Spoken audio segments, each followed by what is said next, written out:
Eles soltaram milhares de cobras nesta praia, e por muitos anos as pessoas se perguntaram o que sairia disso. Mas 8 anos depois, algo inacreditável aconteceu, e deixou todos atônitos. Nós realmente vamos soltar milhares de cobras nesta praia. A voz incrédula de Charlotte ecoou pelo salão. Como principal ecóloga do projeto, ela lutava há anos contra o ceticismo, mas até ela começou a duvidar desse plano. Michael Stevens, o arquiteto do projeto, sentado em frente a ela, inclinou-se para a frente, sua determinação inabalável. Isso não é um truque, respondeu Michael com firmeza. A ecossistema desta ilha está se destruindo. Se não agirmos agora, vamos perdê-la para sempre. A ilha, ironicamente apelidada de Praia Morta, já foi um paraíso costeiro próspero. Anos de turismo descontrolado, pesca excessiva e espécies invasoras a transformaram em um deserto estéril. As extensões de areia estavam cobertas de lixo. A vegetação era escassa e quase não havia populações de aves. A solução proposta por Michael era radical: soltar 10.000 cobras não venenosas na praia para combater os roedores e pragas invasoras que haviam destruído o ecossistema. Essas cobras, principalmente rat snakes, cobras do milho, foram escolhidas por seu comportamento não agressivo e seus benefícios ecológicos. A ideia era baseada em dados científicos, mas para a maioria soava estranha. Pescadores locais como John Wilson, que dependiam das águas próximas à ilha, protestaram veementemente. Vocês acham que cobras vão resolver isso? Estão tirando nosso sustento! Gritou ele durante uma tumultuada reunião na prefeitura. A reação foi dura, mas Michael continuou firme.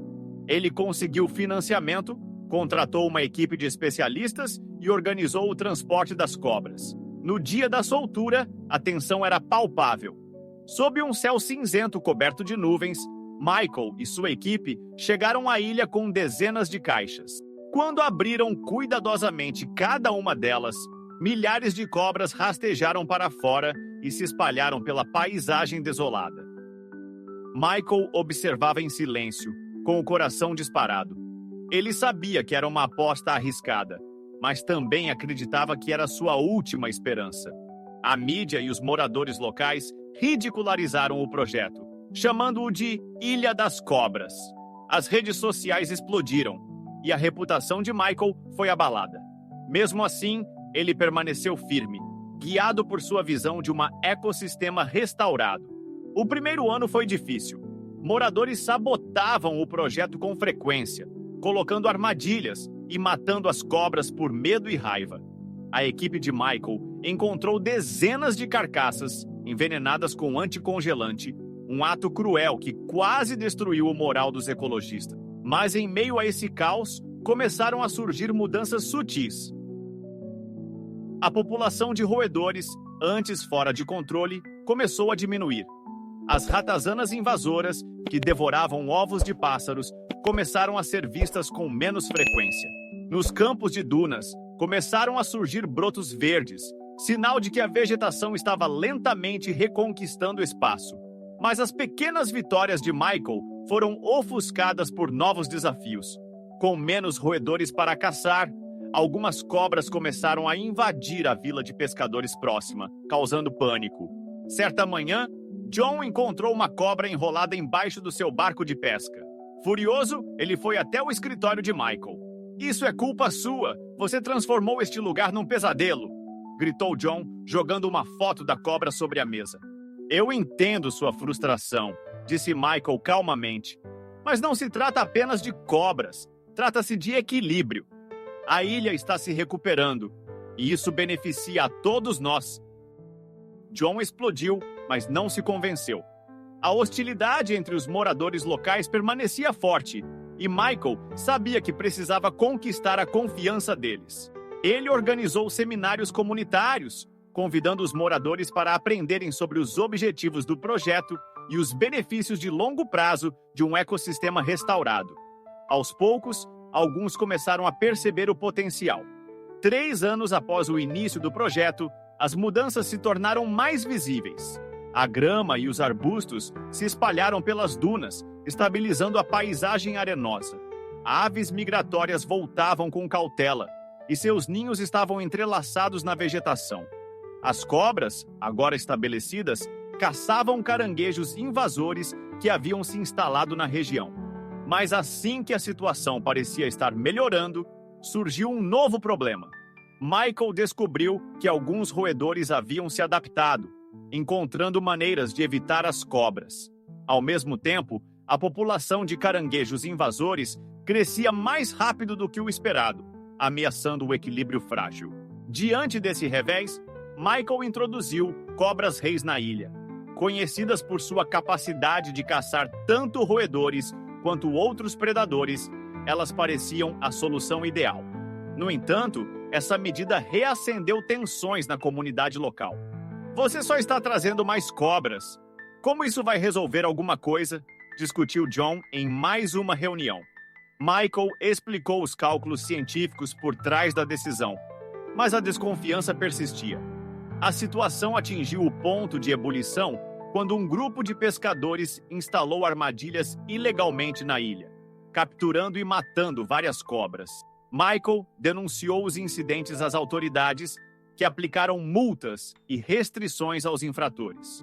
O confronto aprofundou a divisão entre a equipe de conservação e os moradores. Apesar dos fracassos, Michael se recusava a desistir.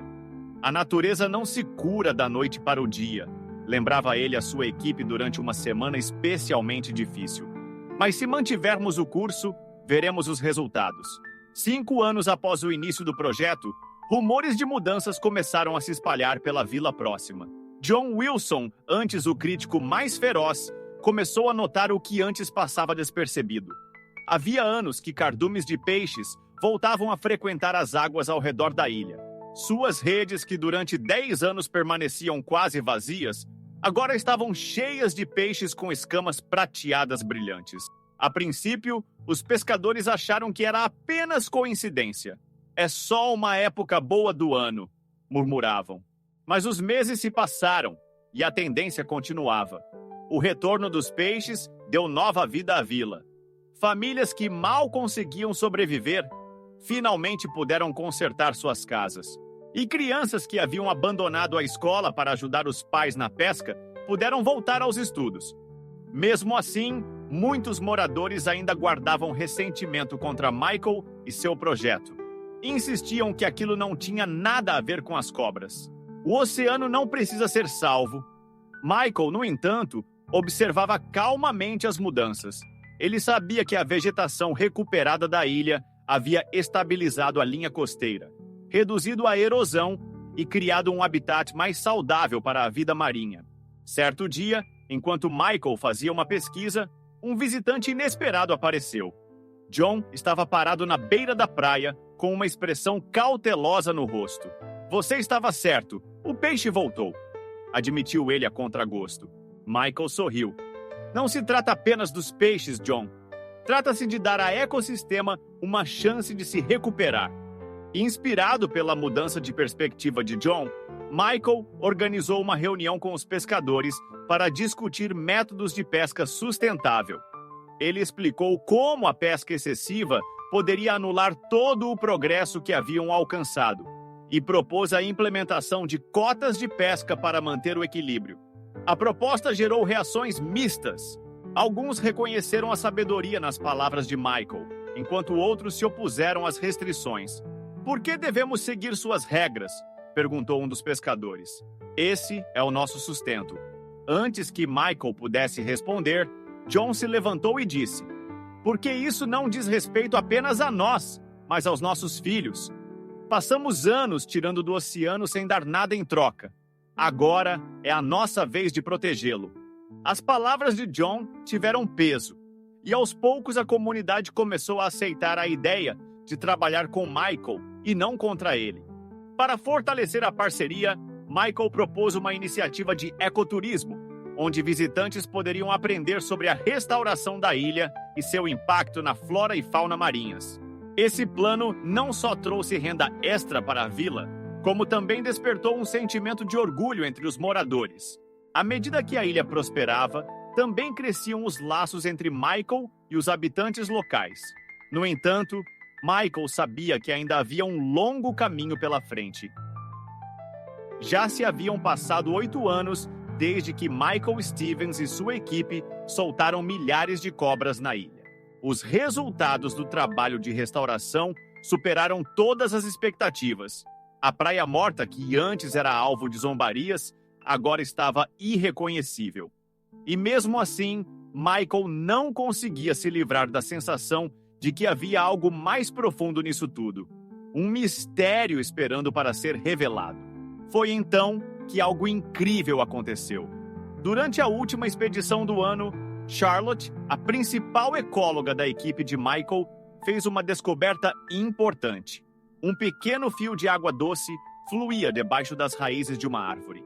Numa ilha árida, isso era um acontecimento sem precedentes. Os testes confirmaram que se tratava de parte de um reservatório subterrâneo, há muito oculto, agora trazido à superfície graças à vegetação recuperada. Com a continuidade das explorações, a equipe descobriu vários outros riachos de água doce cruzando a ilha. Michael percebeu o papel indireto que as cobras tiveram no renascimento do ecossistema de água doce. A notícia agitou a comunidade, e John, antes um crítico feroz, tornou-se um defensor convicto. "Você não salvou só a praia", disse ele a Michael. "Você salvou todos nós." A ilha, agora rebatizada de Praia da Renovação, tornou-se uma sensação mundial, atraindo ecologistas, jornalistas e turistas. Foi declarada reserva ecológica protegida, com cotas rigorosas de pesca e acesso limitado ao ecoturismo. Nas visitas guiadas, mostrava-se como a ilha havia sido transformada. Golfinhos saltavam nas águas, aves nidificavam nas árvores e as dunas estavam cobertas por vegetação exuberante. John, agora aposentado, virou guia turístico e contava com orgulho a história do papel inesperado das cobras na salvação do lar deles. Queridos espectadores, o que vocês acham? As pessoas mais ajudam ou atrapalham a natureza a manter o equilíbrio? Contem pra gente nos comentários. E se gostaram do vídeo, deixem um like e se inscrevam no canal. Até a próxima!